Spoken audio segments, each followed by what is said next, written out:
வணக்கம் மக்களே. இந்த வீடியோவில் நம்ம எதை பற்றி பார்க்க போகிறோம் அப்படின்னா, கலைஞர் மகளிர் உரிமை தொகைக்கான ஒரு அனௌன்ஸ்மெண்ட்டை சட்டப்பேரவையில் முதல்வர் ஸ்டாலின் அவர்கள் அனௌன்ஸ் பண்ணியிருக்கிறாரு. இந்த அனௌன்ஸ்மெண்ட்டை பற்றி ஃபுல்லாக பார்க்க போகிறோம்.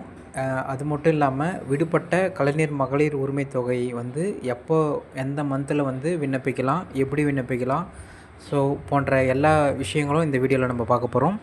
வீடியோக்குள்ளே போகிறதுக்கு முன்னாடி இன்னும் நம்மளுடைய டிட்டு டிஜிட்டல் சேனலை நீங்கள் சப்ஸ்கிரைப் பண்ணலை அப்படின்னா சப்ஸ்கிரைப் பண்ணி சப்போர்ட் பண்ணுங்கள். அப்போ தான் எந்த ஒரு அனௌன்ஸ்மெண்ட் இருந்தாலும், கவர்மெண்ட் ஸ்கீம் இருந்தாலும், சேவை சம்மந்தப்பட்ட எல்லா அப்டேஷனும் நீங்கள் உடனுக்குடனே தெரிஞ்சுக்க முடியும். திமுக அரசின் தேர்தல் வாக்குறுதியின்படி கலைஞர் மகளிர் உரிமை தொகை திட்டமானது தமிழ்நாட்டுக்கு அறிமுகப்படுத்தப்பட்டது. இதன்படி அரசு சேவை மையங்களில் இதற்கான பதிவு ஆரம்பிக்கப்பட்டு தேர்ந்தெடுக்கப்பட்ட மகளிருக்கு மாதந்தோறும் ரூபாய் 1000 வழங்கப்பட்டு வருகிறது.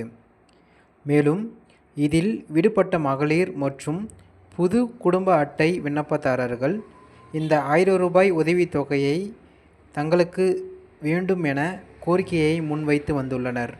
இந்நிலையில் கடந்த சட்டசபை கூட்டத்தொடரில் தமிழக முதலமைச்சர் ஐயா ஸ்டாலின் அவர்கள் மகளிர் உரிமை தொகை திட்டத்தில் விடுபட்டவர்கள் வருகின்ற ஜூன் மாதம் முதல் விண்ணப்பிக்கலாம் என்றும், ஏற்கனவே இத்திட்டத்தில் 1.14 கோடி பேருக்கு மாதந்தோறும் ரூபாய் 1000 வழங்கப்பட்டு வருகிறது எனவும் கூறியிருந்தார்.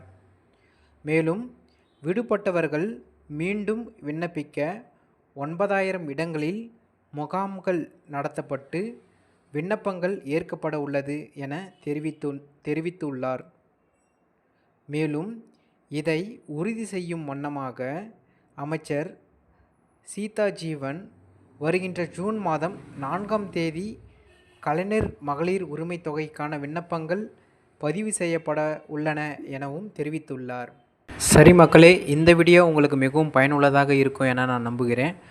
இதுபோன்று அரசு சார்ந்த திட்டங்கள் மற்றும் வேலைவாய்ப்புகள் போன்ற அனைத்து விதமான தகவலையும் நீங்கள் பெற நம்மளுடைய டிட்டு டிஜிட்டல் சேனலை நீங்கள் சப்ஸ்கிரைப் பண்ணி சப்போர்ட் பண்ணுங்கள்.